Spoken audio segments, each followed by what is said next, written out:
What happened when Nick Fuentes approached Ben Shapiro? Was it just an incredibly embarrassing snub, Chad making Chud look like a dorky internet kid? It certainly wasn't just that. This is a moment greater than a political gaffe. It undermines the ontology of a whole persona. They weren't on a debate platform. They weren't furiously tweeting each other. Shapiro was walking to the Hilton with his family. Nevertheless, Fuentes assumed a political contract between him and Ben. Both being right-wing figureheads, they are mutually owed immediate engagement. For Shapiro, it was a social contract. We must both agree to talk. Ben! It's great to see you. Why did you give a 45-minute speech about me at Stanford?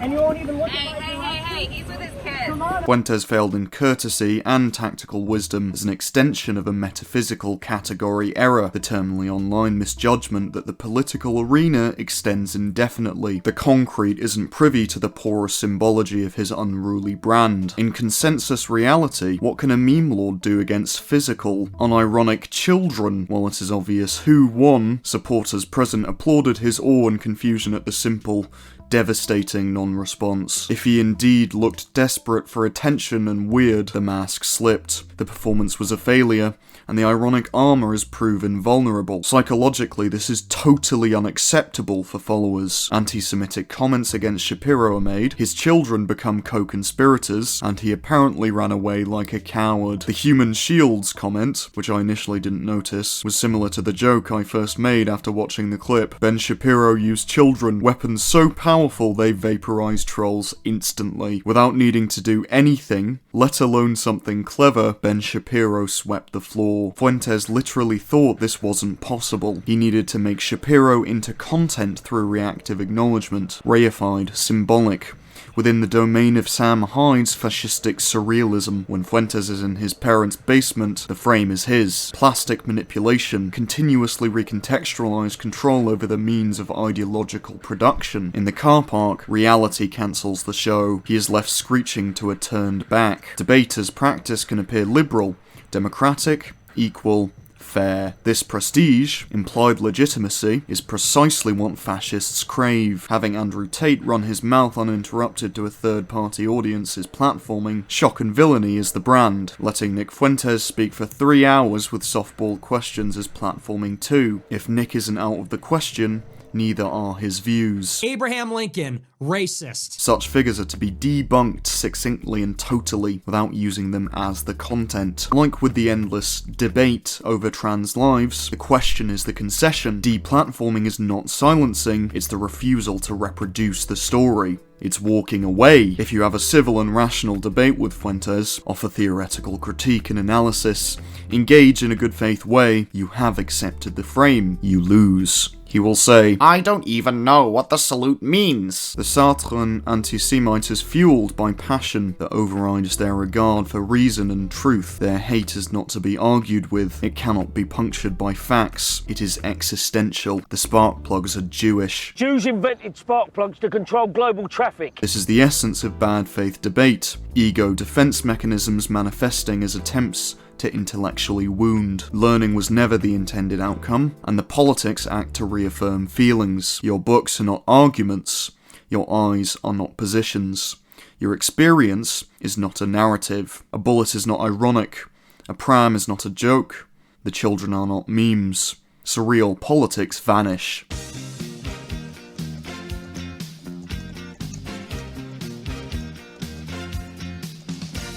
The irony is not a mask for the true belief. The irony itself constitutes the belief. This is essentially hyper-real. Schrödinger's fascism therefore relies on constant evasion. It's just a joke, I never said that, and an awkward gesture in a moment of enthusiasm. Fuentes, Bannon, and Musk all play this terrible game. Those preparing genocide know not to be identified. They are consequently faceless. The face, according to Emmanuel Levinas, is where recognition of the other becomes forced. Ethics originates from this physical proof of subjects, of us. This is the territory. Kanye West sits next to Alex Jones, who looks visibly uncomfortable. He wears a black, opaque mask.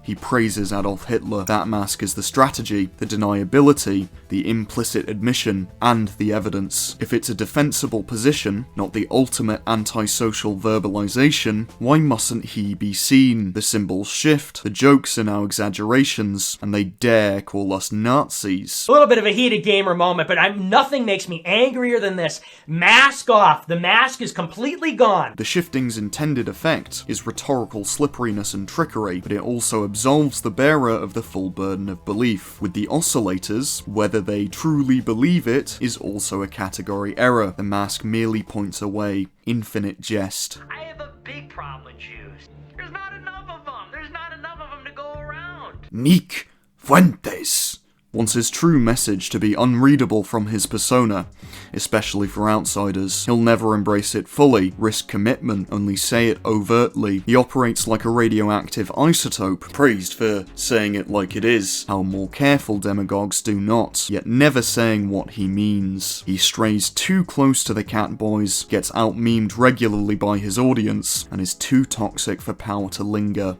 Dead end. Ironic fascism that doesn't believe in itself, couldn't even build Auschwitz. No central idea to be faithfully held, no Arbeit der Macht frei. Hitler actually believed his subordinates would obey his orders. What do Nick's followers sacrifice for him? How could you even organise a movement from an ideology that can't be believed? Discarding entertainment value, there is little that invites long-term support. Sure, when he drops Trump after previously promulgating him, that plays on his viewers' feeling of betrayal, but that's not something you get behind. As a content creator, he's not good enough for the politics. Nick Fuentes is nowhere near the revolving door. Where is his institutional support? How will his relevance not dwindle as his once teenage audience moves on? He's new, he's shiny, that's it. In order to achieve serious political action, an enormous personal brand change would be required, and few would believe it. I can laugh at him genuinely. I cannot take him as genuine. Like Patrick Bateman, his performance is insincere. Get a goddamn job, Al.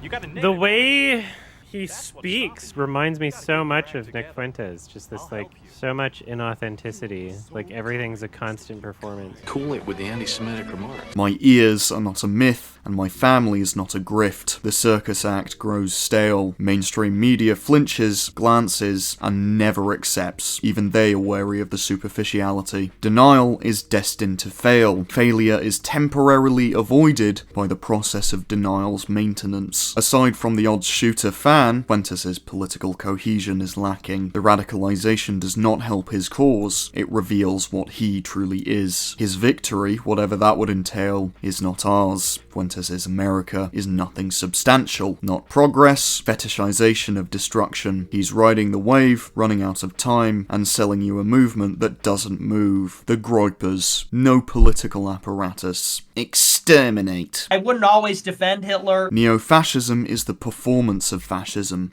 It is no institution, it is the movement of the goalposts itself. It is inherently unstable, the irony shield must always be deployed, and to steal from David Hume, no durable good can ever result from it. Fascists can't work with anyone but themselves, and they despise working with each other. They fetter their own reach. Liberals can work with communists without needing to be in on it, because nobody isn't meant to get it. Donald Trump tells his followers they're idiots. Nick Fuentes knows. His smartest fans have gotten bored of him, realised they've been bullied, left his bubble, and what remains are the donations. He scorns each one. You want followers, Fuentes? Here they are. الله يستهزئ بهم ويمدهم في طغيانهم يعمهون. To sell, you buy. Though he knows it's fake, Fuentes believes in the ideology's capacity to serve him. The result is a vile hybrid, a respectless, artless face. It's a bi-directional parasocial relationship. He's in on the joke, and he makes a joke of his followers, but in turn, he's made the much funnier joke. They fell for me is the greatest embarrassment. That they're his followers is the punchline. He needs them. He doesn't want them. I've had history classes. I know how many people died in the Holocaust, and who perpetrated it. Responsibility would be crushing to take in earnest. Hence 271K and near universal rejection of the label. The moral stakes and their intentions render it impossible for oscillators to confirm or deny. Post-truth dogma with modernist zeal. A morass. The wasteland. You cannot debate contradictory positions as one. You can destroy the framing. Find a believer in the very worst, or a committed believer in nothing. Some outlets gambled on a short-term boost in engagement by associating with Fuentes, but the mere mention of Holocaust denial was enough to scare most away. If people want to say there were gas chambers, I'd say, yeah, I don't know if I buy that. Now Fuentes is left with a terrible choice. Stay in the basement, profitable, miserable, or become part of the system he hates. What kind of political juggernaut runs after a pundit? What debate lord loses to silence? The ultimate proof that nothing is to be achieved by this second-rate illusionism. Realpolitik can't be negated by reality. There they gave Jesus wine to drink mixed with gall, but after tasting it, he refused to drink it. Fuentes wanted white DNA in America's children, removal of aberrations, and acknowledgement from Ben Shapiro. He got someone else's family fleeing. It was not his basement, his rules. It was not his street, hotel, or business. Hitler is also a parking lot that Jews can walk their children through.